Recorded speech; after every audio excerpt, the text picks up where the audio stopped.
एक 1160 साल कब्ल मसीह फद्दान बाबुल के जुनूब में वाक़े एक पुरअमन शहर।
इश्तारे बुजुर्ग, इस बच्चे को शिफा अता कर, इसकी परेशान माँ का दिल शाद कर दे और इसकी माँ की परेशानी को शादबानी में बदल दे।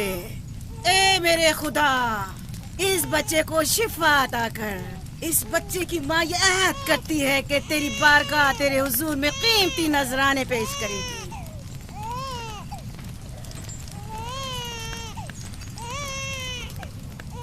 मैंने इश्तारे अजीम से तुम्हारे बच्चे की जिंदगी की दुआ की है, उसने मेरी दुआ सुन ली। जाओ और अपने बच्चे की इस तरह तरबियत करो कि वह बड़ा होकर इश्तार का पैरोकार बने। आपकी और इश्तारे अजीम की बहुत बहुत मेहरबानी। इश्तारे मेहरबान पे दुरूद व सलाम हो। आपकी बहुत बहुत मेहरबानी। मेरा बच्चा मौत के दहाने पर था, आपने उसे नई जिंदगी बख्शी। इश्तारे अजीम बुजुर्ग, इश्तर को सलामत रखे, इश्तर की हिफाजत फरमाए।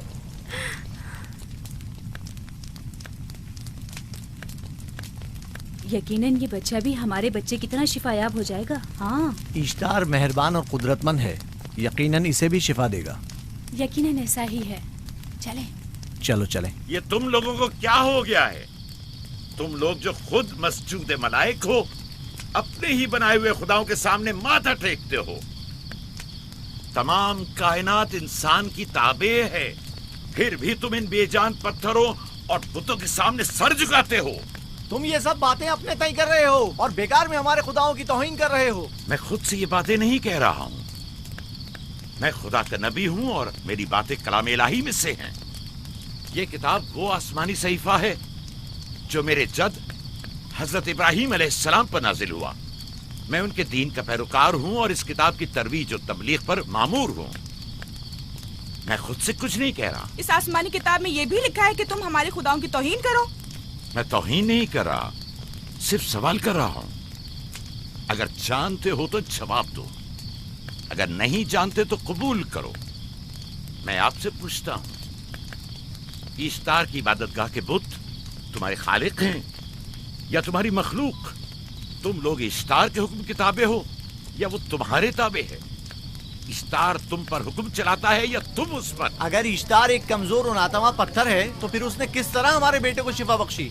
सही कह रहा है, हमने भी देखा है। हाँ, ये ठीक कहता है। इश्तार ने इसके बेटे को शिफा दी, मैंने देखा है। वो हकीम दाना जिसने तुम्हारी आवाज़ारी सुनी, उसी ने तुम्हारे बच्चे को शिफा बख्शी। ताकि इश्तार ने, तुमने अगरचे गैर खुदा से लौ लगाई और गैर से ही मदद तलब की, लेकिन वो जो तमाम बंदों के हालात से वाकिफ है, उसने तुम्हारी हालत जार पर रहम किया और तुम्हारे बच्चे को जिंदगी बख्शी। तुम्हारे पास बसारत तो है लेकिन बसीरत नहीं। तुमने इश्तार को देखा लेकिन हकीकी शिफा देने वाले को नहीं देखा। याकूब की बातों का खुलासा यह है कि हम अपने खुदाओं को छोड़कर इसके खुदा की इबादत करें। क्यों? सही कहा ना? भला हमारे खुदाओं से हमें क्या मिल गया जो तुम्हारा खुदा देगा? मैं तुम लोगों को खुदा यकता की परस्ती की दावत दे रहा हूँ, कायनात की हर शय से बाला। हम क्या जाने कि तुम्हारा खुदा बाकी दीगर खुदाओं से बेहतर और बरतर है? क्या मालूम कि तुम और तुम्हारा खुदा माबुद इश्तार के काहिनों की तरह से मुजर जमा करने और अपने मुनाफे के उसूल की फिक्र में नहीं हो। सब जानते हैं कि मैं लाबान का गल्ला चराता हूँ और मेरे पास अपना जाती कुछ नहीं है। क्या मैंने अब तक आप लोगों से उजरत तलब की है? क्या अब तक सिवाय मेहनत और मशक्कत के कुछ और करते देखा है? अगर बाद में उजरत तलब कर ली तो? अब तक तुम्हारे पास ताकत नहीं थी, वरना तुम भी काहिनों से कुछ कम नहीं होते। तुम सब एक जैसे हो, सिर्फ अपने मफादात की फिक्र में रहते हो और अपने पेटों को भरने और खजानों के अंबार जमा करने में लगे रहते हो। तुम हक बजानिब हो। तुमने अपना इकलौता बीमार बेटा खोया है और किसी ने भी तुम्हारी मदद नहीं की, ना ही ईस्टर जादूगरनी ने और ना ही माबुद के खुदा इश्तार ने। अगर तमाम खुदाओं से भी मुंह मोड़ लो तब भी हक बजानिब हो। मुझे माबूद के आजिज खुदा इश्तार से कोई सरोकार नहीं। मैं तुम्हारे नादीदा खुदा के बारे में बात कर रहा हूँ। हमने इन बेजान पत्थरों के खुदाओं से क्या कुछ नहीं सहा, अब किसी और खुदा के मुतहम्मिल नहीं हो सकते। माबूद के काहिन आ गए। यहाँ से जल्दी निकलो। भाग जाओ फारिस, भाग जाओ।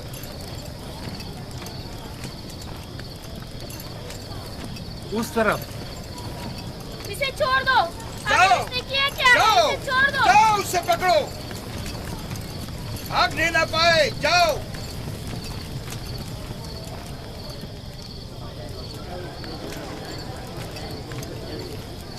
अगर हाकिम लाबान के दामाद ना होते तो तुम्हारे साथ वो करता के। मुझे तुमसे और काहिनों से कोई खौफ नहीं। जाओ यहाँ से और मजीद याकूब की कुफर आमेज बातों पर कान मत धरो। क्या दिखाई नहीं दे रहा कि याकूब की कुफर आमेज बातों की वजह से फदान को कहत का सामना है? चलो पहले यहाँ से चलो, गजब नाजिल हो जाए। चलो, चलो। यहाँ से जल्दी चले। चलो यहाँ से। चले। चलो जाओ। चलो चलो यहाँ से जल्दी करो। आ जाओ तुम भी आ जाओ। चलो भाई तुम भी यहाँ से चलो।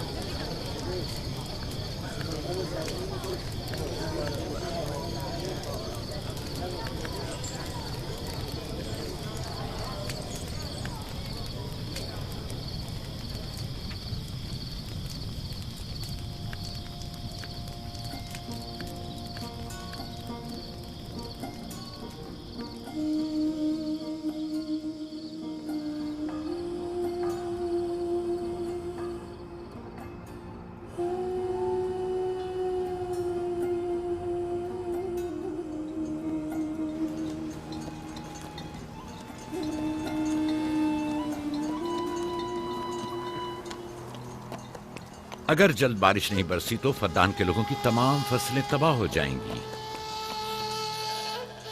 उम्मीद है कि खुदा जल्द से जल्द इस शहर पर बाराने रहमत नाजिल करेगा। बाबा ये क्या हो रहा है? ये इन लोगों की पुरानी रस्म है। ईस्तार के दुश्मनों को नजर आतिश किया जाता है, मंजनीक के जरिए आग में जलाना।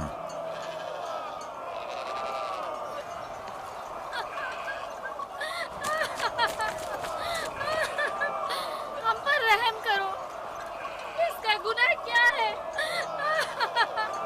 छोड़ दो मुझे, छोड़ दो मुझे। आखिर मेरा गुनाह क्या है? मैंने किया क्या है? छोड़ दो मुझे। तुम ही निगरानी करो, मैं देखता हूँ क्या हो रहा है। ठीक है। छोड़ो मुझे। मेरा गुनाह क्या है? मैंने किया क्या है? छोड़ो मुझे।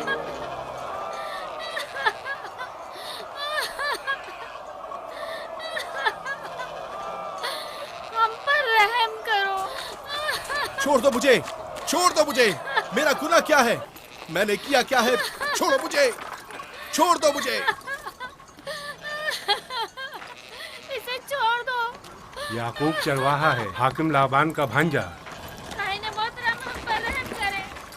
फारस ने कुछ नहीं किया। यही सजा है।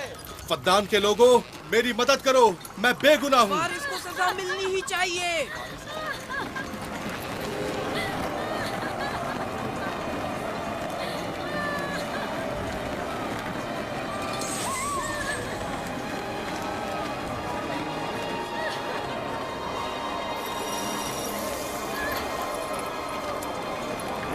छोड़ दो मुझे। आखिर मेरा गुनाह क्या है? मैंने अपने हक का दिफा किया है। फद्दान के लोगों, मुझ पर रहम करो। मुजरिम फारस ईश्तार का दुश्मन है। इसने पत्थर से ईश्तार पर हमला किया और इसे बेकार और फजूल कहकर पुकारा है। फद्दान के कदीमी रसूमात के मुताबिक जो कोई भी अजीम ईश्तार की इहानत का मुर्तकिब होता है उसे मंजनीक के जरिए नजर आतिश किया जाता है। मैं बेगुनाह हूँ, मेरी मदद करो। काहिन आज़म, मैं बेगुनाह हूँ, मैं बेगुनाह हूँ, मेरी मदद करो। फद्दान के लोगों, मेरी मदद करो, मुझ पर रहम करो, मैं बेगुनाह हूँ। ऐ फद्दान के लोगों, ऐ फद्दान वालों, मुझ पर रहम करो, मैं बेगुनाह हूँ। मैंने कोई गुनाह नहीं किया। रहम करो, छोड़ दो मुझे। मैं बेकसूर हूँ, मुझ पर तरस खाओ, मुझ पर रहम करो। ऐ फद्दान के लोगों, मेरा गुनाह क्या है? मेरी खता क्या है? मैं बेगुनाह हूँ, बेगुनाह हूँ मैं। फद्दान के लोगों, मेरा गुनाह क्या है? मेरी खता क्या है? फद्दान के लोगों, मेरा गुनाह क्या है? मैं बेगुनाह हूँ, बेगुनाह हूँ मैं। फुजूल में मत चिल्लाओ, या तो तुम अपना खून बहा अदा करो। आग में जलने के लिए तैयार हो जाओ।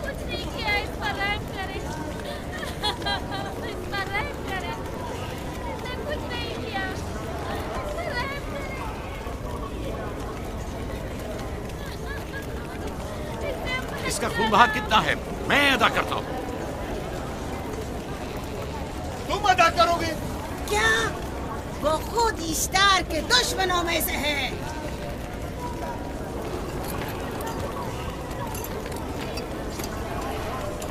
तुम तो खुद इश्तार के दुश्मनों में से। पहले अपना तो खून बहा अदा करो। फिर मुझे क्यों नहीं गिरफ्तार करते? मंजनीक के जरिए नजर आतिश होना तो मुझे अजदाद से विरसे में मिला है। मेरे दादा इब्राहिम भी एक बार नमरूद के हुक्म से आग में फेंके गए थे। तुम अगर अब तक गिरफ्तार नहीं हुए तो वो भी हाकिम की वजह से, क्योंकि तुम उसके भांजे भी और दामाद भी। यानी हाकिम और हुकूमत से मंसूब अफराद तुम्हारे खुदाओं की तौहीन भी कर दें तो भी लायक सजा नहीं। इसे गिरफ्तार करो और उसके दादा की तरह इसे भी आग में डाल दो।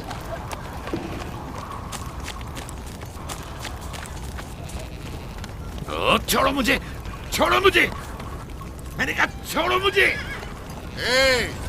यहाँ क्या हो रहा है?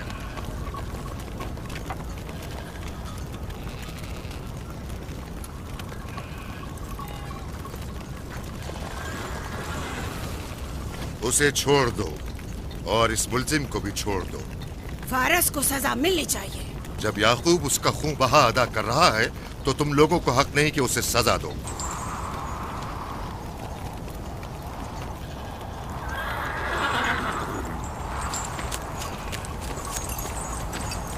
इसे आजाद मत करो।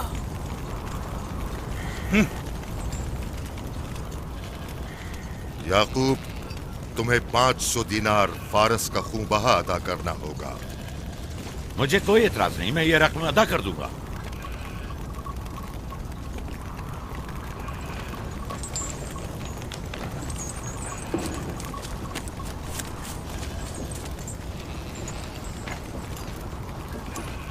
खुदा मेरे अजीज मामू को सलामत रखे। आखिर में कब तक तुम्हारी हिफाजत करूं कि तुम पर कोई मुसीबत ना आए?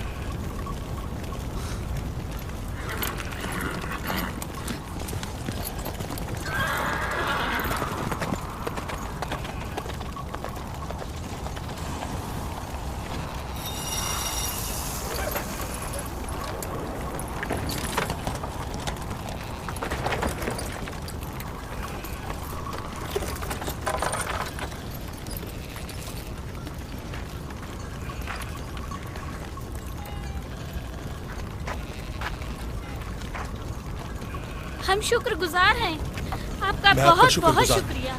ये क्या कर रहे हो? मैं आपका शुक्रगुजार हूँ। जब तक मैं खून बहा अदा नहीं कर देता आपके लिए काम करूंगा, आपका बेदाम गुलाम बनकर रहूंगा। आपने फारस के पूरे खानदान को निजात दी है। आपने हमें नई जिंदगी अता की है। चलो आओ चले।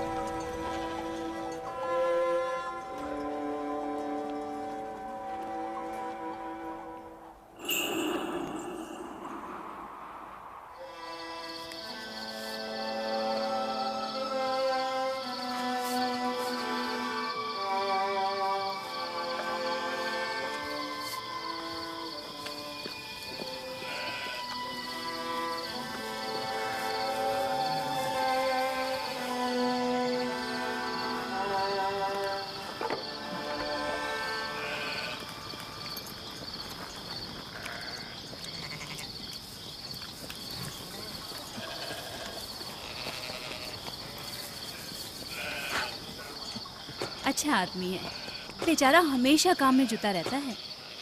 साला साल से इश्तार, फद्दान और बाबुल के लोगों की कुर्बानी मांग रहा है। अगर खुदा लाबान को हमारी मदद के लिए न भेजता तो ये हम दोनों को ही जला देते। फारस को चाहिए कि अपनी जिंदगी की निजात मिलने पर इश्तार परस्ती को छोड़कर यकता परस्त हो जाए। हो गया है राहिल, वो हो गया है। जिस लम्हे उसे मौत से निजात मिली है वो यकता परस्त हो गया है।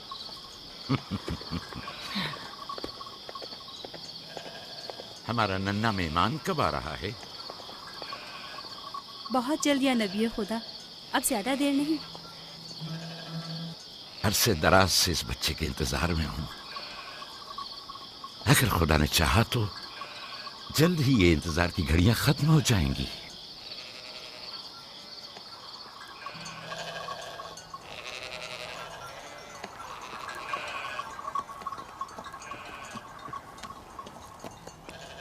इस सरदार और उसके हमराइयों पर दरूद हो। याकूब गल्लाबान पर दरूद हो। शुक्रगुजार हूं। लगता है कि इश्तार के लिए नजराने लेकर जा रहे हो। खुदाओं को खुश भी तो करना है, वरना इस साल बारिश का कोई इम्कान ना होगा। ऐसा नहीं लगता कि इन खुदाओं से कहीं ज्यादा तुम्हें इन खजूरों की जरूरत है? कुछ लोगों ने तौहीन करके खुदाओं को गजबनाक कर दिया है और अब हमें उसकी तलाफी करनी होगी। आपको यकीन है कि फद्दान पर माबिद इश्तार के ये बेजान पत्थर के मुजस्समे बारिश बरसाते हैं? तुम्हारी इन्हीं बातों ने खुदाओं को गजबनाक किया है और उन्होंने सरजमीन फद्दान से बरसते बादलों को दूर किया है। खुदाओं की तौहीन करने से बाज आ जाओ याकूब।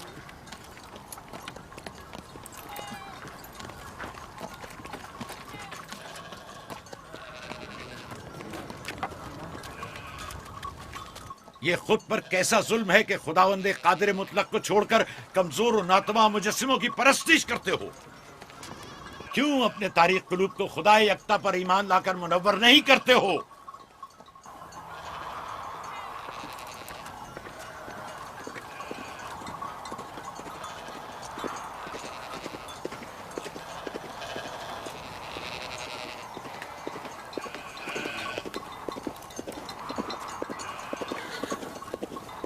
इश्तार बुजुर्ग, बारिश बरसाने वाले खुदा, तुम्हारी इबादत गाह को तुम्हारी दुश्मनों के खौफ से पाक करती हूँ, ताकि तुम इस सरजमीन को खुशहाली से निजात देकर फद्दान के लोगों पर अपनी रहमत की बारिश बरसाओ। ए इश्तार अजीम, तुम्हारे माबूद को तुम्हारे दुश्मनों के खून से गुस्ल देती हूँ। शायद कि इस तरह के तुम इस सरजमीन से खुशहाली को दूर करके फद्दान के लोगों पर बाराने रहमत हमेशा की तरह माबूद के सामने खड़ा होकर खुदाओं की तौहीन कर रहा है। ये सरदार उसकी बीवी बच्चों से बातें कर रहा है, लेकिन मुझे कुछ सुनाई नहीं दिया। करो और अपनी रहमत की बरसात याकूब पास आने वाला फद्दान नहीं। के लोगों पर नासिल करो। ए इश्तार अजीम,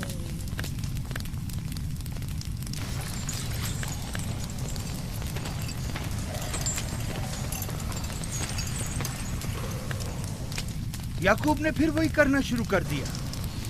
उम्मीद करती हूँ कि वो खैर और गज़ब का शिकार हो। अब उसके साथ क्या करें?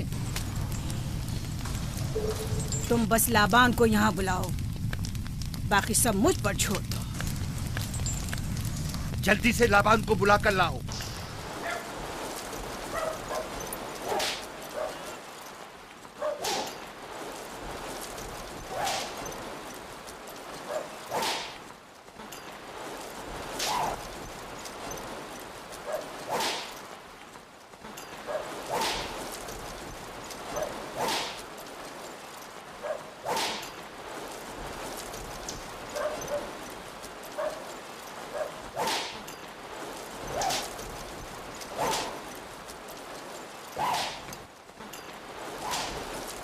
आली जनाब, माबूद इश्तार के बड़े काहिन ने आपको वहाँ बुलाया है, हमारे साथ चलिए।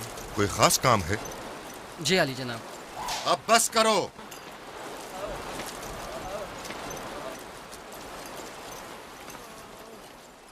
अगर अब की बार चोरी की तो कोड़ों से जिंदा बचकर नहीं जाओगे। वादा करता हूँ, मेरे बाप की तौबा। खोलो इसे, मेरे साथ आओ।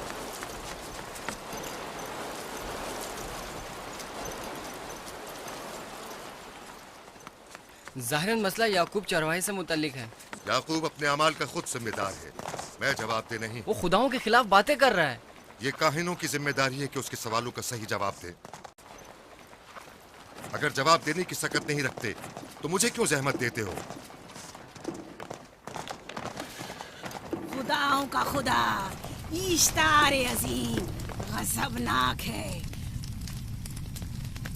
मुझे कैद और खुशकसाली नजर आ रही है। फद्दान के लोगों पर खुशकसाली और मौत का साया मंडला रहा है। मैं काहिन आज़म को बुलाता हूं। रसीदा माएं देख रही हूँ।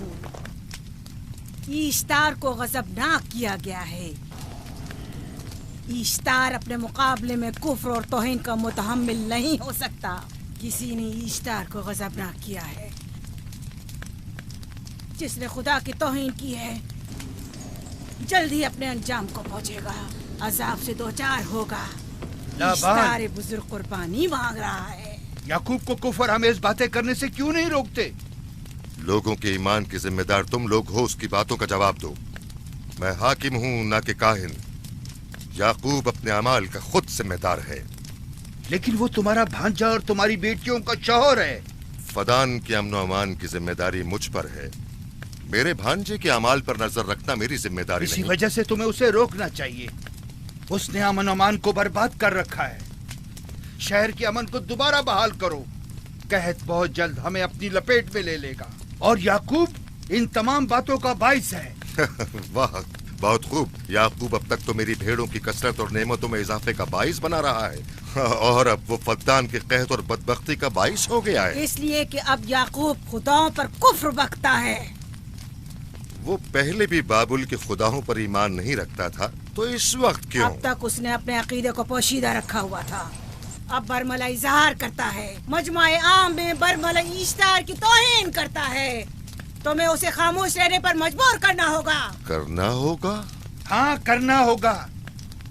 तुम्हारा क्या ख्याल है कि हुकूमत बाबुल ने तुम्हें यहाँ किस काम पर मामूर किया है? तो गोया तुम जानते हो कि किसने मुझे यहाँ पर मामूर किया है। बेहतर होगा कि ये भी जान लो कि मैं हुकूमत बाबुल के हुक्म का पाबंद हूँ, न तुम्हारे न ही माबद इश्तार के। बस तो फिर ठीक है। अगर बाबुल में माबद इश्तार के काहिन आजम इस माजरे से बाखबर हो जाए तो हमें मत कहना।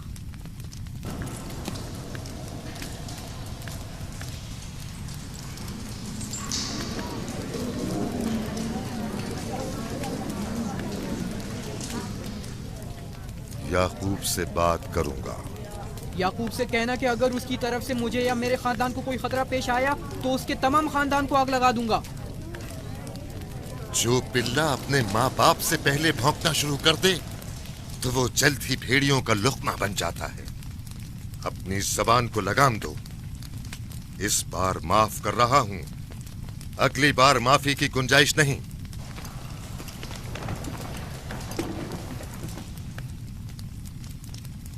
अगर कहत हमारी फसलों की तबाही और बर्बादी का बाइस बना तो याकूब और उसके घर वालों को जिंदा नहीं छोड़ूंगा। हम पर आई मुश्किल की वजह याकूब ही है।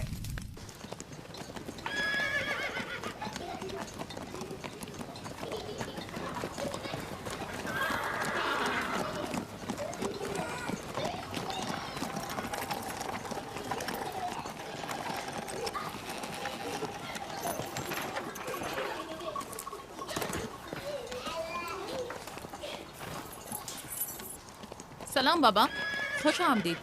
सलाम बाबा।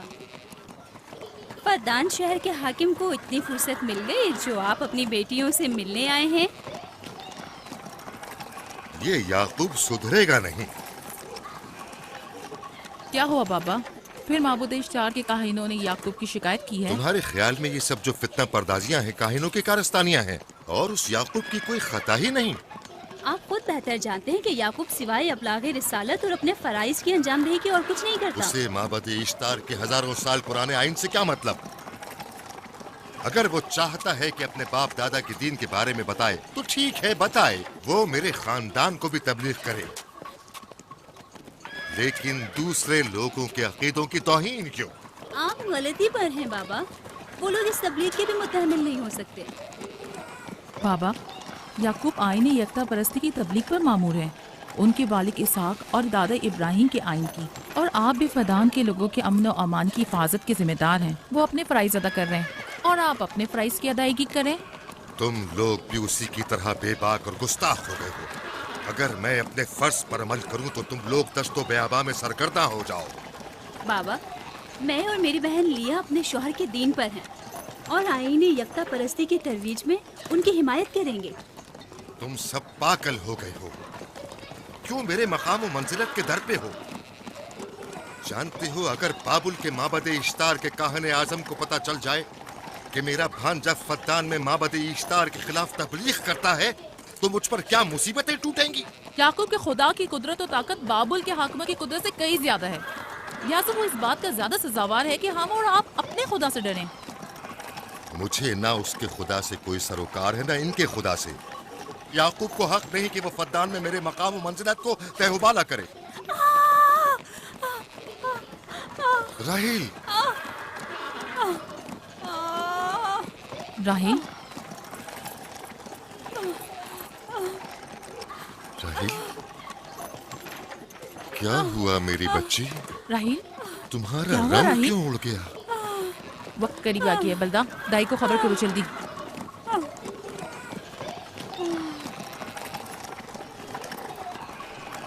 फारस? जी आली जनाब। सहराए जतून जाओ और याकूब से कहो कि जल्दी यहाँ आए।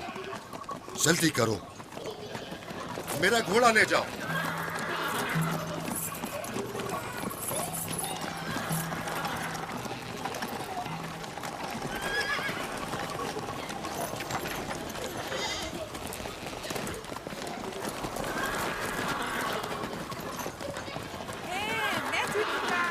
ये मैं जीतूंगा, मैं जीतूंगा। देख लेना, मैं जीतूंगा। ये मैं जीतूंगा, मैं जीतूंगा। देख लेना, जीतने वाला खानदान का बड़ा होगा। जीतने वाला खानदान मैं बड़ा का बनूंगा। और बाबा का जाननशीन मैं जीत होगा। जाऊंगा। मैं जीतूंगा, मैं जीतूंगा।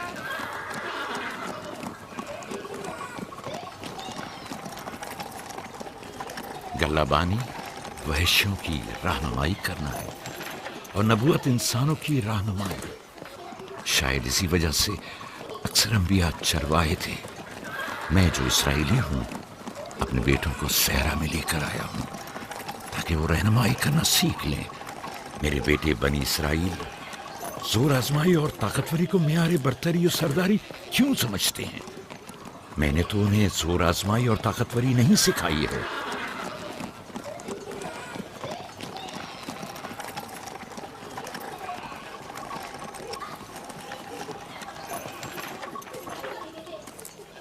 सब उठ जाओ, चलो उठो,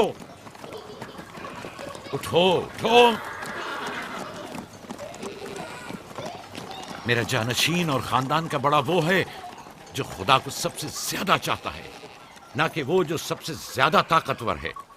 इब्राहिम और इसहाक बेहतरीन इंसान थे, ताकतवर तरीन नहीं।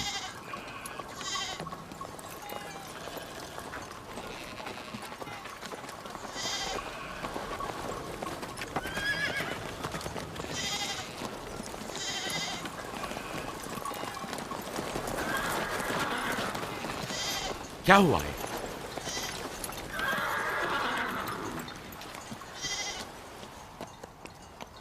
तुम लोग गल्ला लेकर आओ।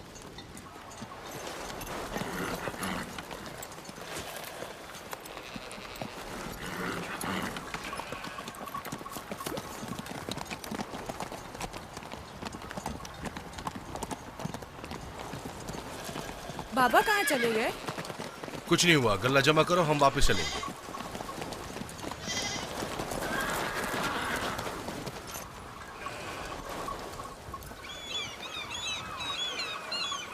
बलदा जी, राहिल तुम्हारी शौकन है। हाँ। तुम्हारे राहिल से ताल्लुकात अच्छे हैं? अच्छे थे जब तक इनके बच्चे ना थे।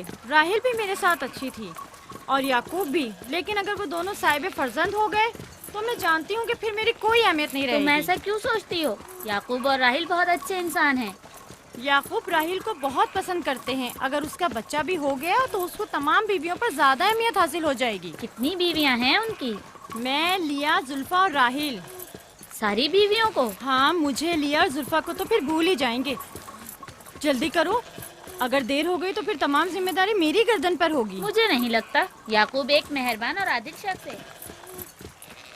अगर हसद करने के बजाय जरा मोहब्बत से पेश आओ तो तुमको भी जरूर चाहेगा।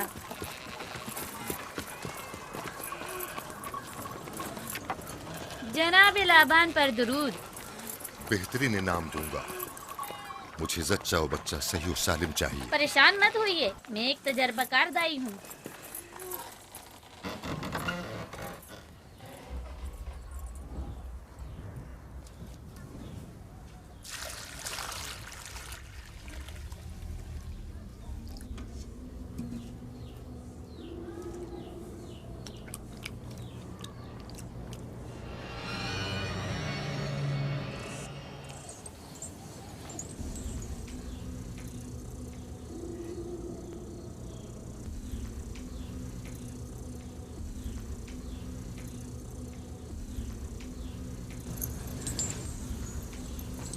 घबराओ मत राहील, खुदा बड़ा अजीम और मेहरबान है।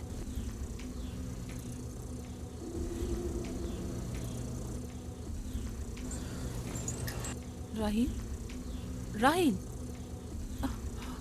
राहील, राहिल, राहिल, राहिल, ये बेहोश हो गई। राहील, राहील, राहील, राहील, राहिल, राहील, राहिल, राहील। कहीं ऐसा तो नहीं राहिल खुदाओं के गजब का शिकार हो गई हो?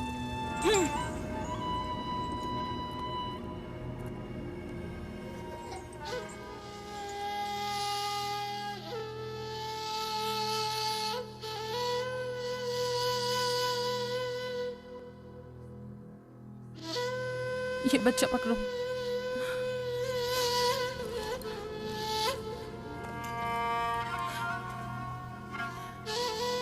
तुम्हारी खाला राहील के लिए दुआ करो, तुम्हारी दुआ जल्दी कबूल होगी।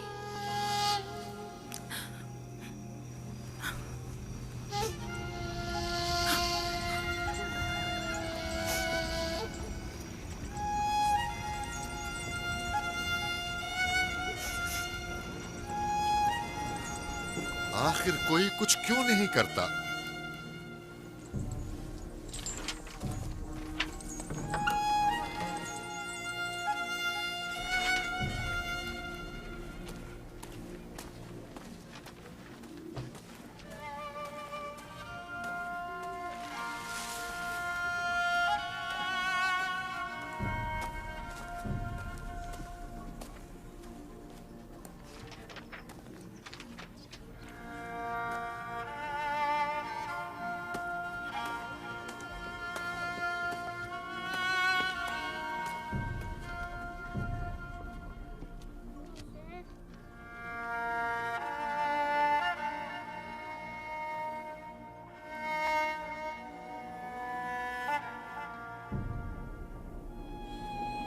किसी ने इश्तार को गजबनाक कर दिया है। मैं खून और आग देख रही हूँ। मौत का मनहूस साया हर तरफ मंडला रहा है। कुफ्र की आग सबसे पहले खुद काफिर को अपनी लपेट में ले लेगी। जिसने खुदाओं की तौहीन की वो जल्द सजा पाएगा। कहीं वो खुदा के गजब की शिकार तो नहीं हो गई है? देखा देखा, ईस्टर ने उसके लिए बद्दुआ की थी। हाँ, कहा था कुफ्र की आग सबसे पहले खुद काफिर के दामन में लगेगी। जिस किसी ने खुदाओं और इश्तारे बसुर की तौहीन की वो सबसे पहले सजा पाएगा।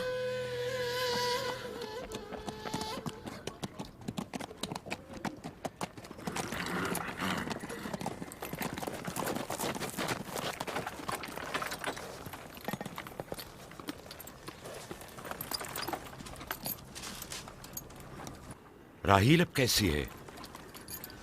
कुछ कहा नहीं जा सकता।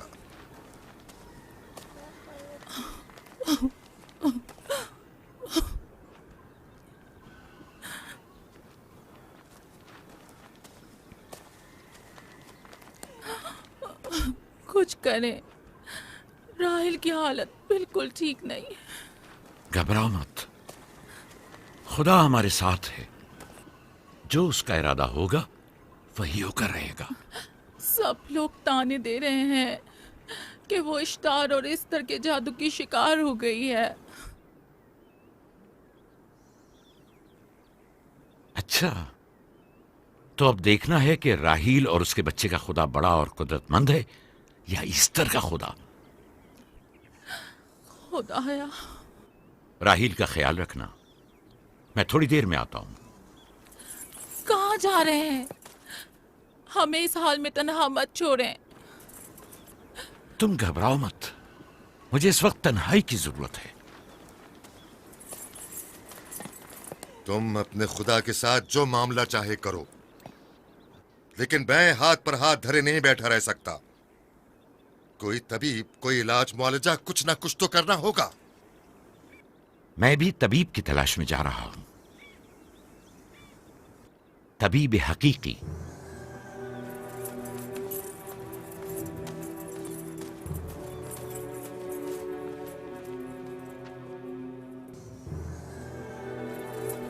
न सिर्फ फद्दान के लोगों के लिए बल्कि मेरी बेटियों के लिए भी बलाए जान बना हुआ है। समझ नहीं आ रहा इसका क्या करूं।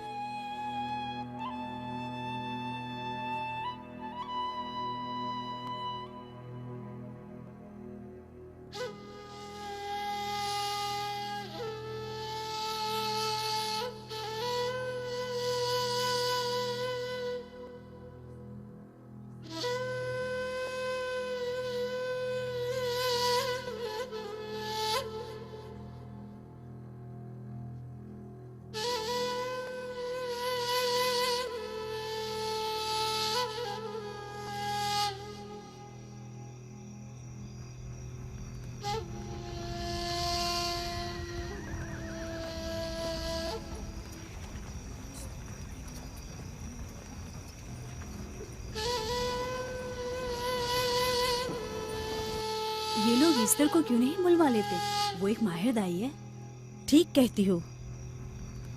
जनाबे लाबान, ईस्टर को बुलवा लीजिए। अगर वो आ जाए, वो एक माहिर दाई है।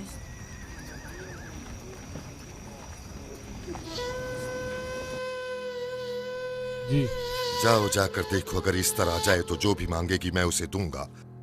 कहना कि लाबान ने कहा है कि अगर मेरी बेटी को इस मुश्किल से निजात दिला दी तो मैं वादा करता हूँ कि मैं याकूब को फद्दान से शहर बदर कर दूंगा। जाओ।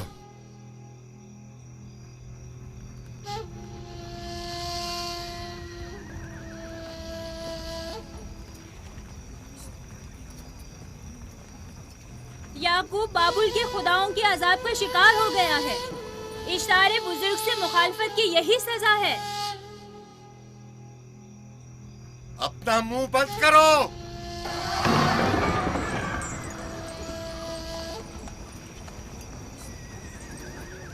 याकूब से कहो वो अपने खुदा से मदद क्यों नहीं मांग रहा है। अगर मैं उसकी जगह होती तो मुसीबत के वक्त अपने खुदा को कभी नहीं भूलती। जनाब लाबान ने मुझे भेजा है, याकूब ने नहीं, और वादा किया है कि अगर उसकी बेटी को निजात दिला दो तो वो याकूब को शहर बदर कर देंगे।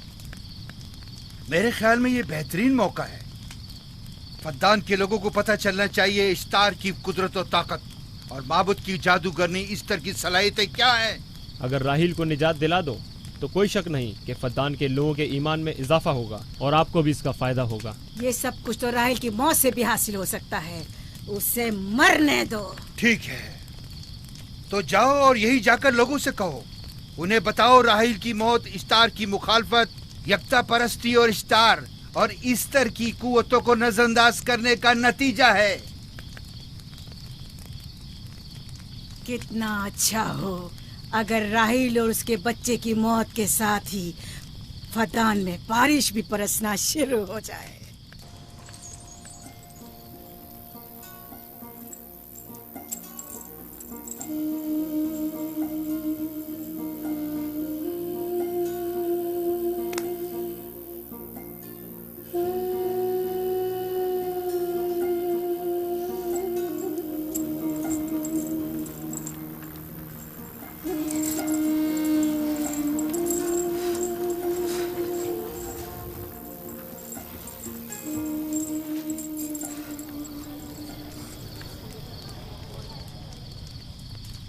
अगर इसे होश नहीं आया तो दोनों मर जाएंगे।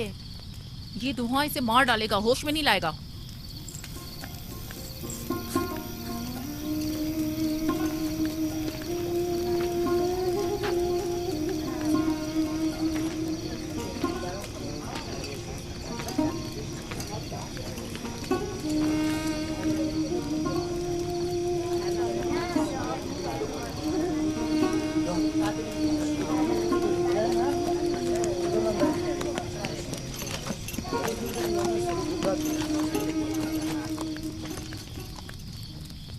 कुछ पता चला?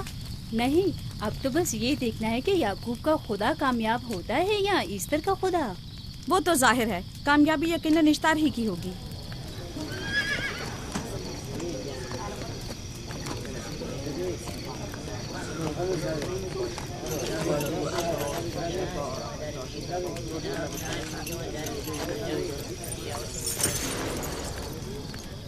लाबान, तुमने मुझे बुलाने की जहमत की, क्यों? याकूब का तो कहना था कि वह कुदरतमंद और बेमिसाल खुदा रखता है, तो फिर उससे मदद क्यों नहीं मांगता? राहील की जान अब तुम्हारे हाथ में है, इसकी मदद करो। मुझे बिल्कुल अंदाजा नहीं था कि इतनी जल्दी याकूब ईश्तार के सामने दस्ते सवाल दराज करेगा। कैसी फजूल सोच और ख्याल बातिल है। तुम्हें आखिर किस चीज ने ऐसा सोचने पर मजबूर कर दिया? बहुत जल्द ये ख्याल बातिल हकीकत में बदलने वाला है, जब तुम अपनी बीवी बच्चे को अपनी आंखों से मौत के मुंह में जाता देखोगे। मौत और जिंदगी खुदा के हाथ में है, ना कि ईस्टर और इश्तार के। मैंने ईस्टर को यहाँ बुलवाया है। राहील की हालत ठीक नहीं है। राहील को सिवाय अपने खुदा के किसी और की जरूरत नहीं। मेरे घर से निकल जाओ। जाओ। रुक जाओ याकूब, मैं तुमसे मुखातिब हूँ। चली जाओ। तुम्हारी बीवी बच्चा आज रात नीस तो नाबूद हो जाएंगे। ईश्तार का गुस्सा तुम्हारे अजीजों की मौत से ही ठंडा होगा। मेरी बीवियाँ तुम्हारी दुआओं से नहीं आई है जो तुम्हारी बद्दुआ से चली जाएं। निकल फद्दान जाओ। के लोगों, ना ये खुद पर रहम कर रहा है न तुम पर। इसका कुफ्र तुम्हारे लिए कहत का बाइस बनेगा और इसके बीवी बच्चे के लिए मौत का। जल्द ही तुम लोगों को ईस्टर के जादू और ईश्तार की कुदरत दोनों का अंदाजा हो जाएगा। तुम्हारी खैर नहीं। अगर मेरी बेटी पर कोई मुसीबत टूटी तो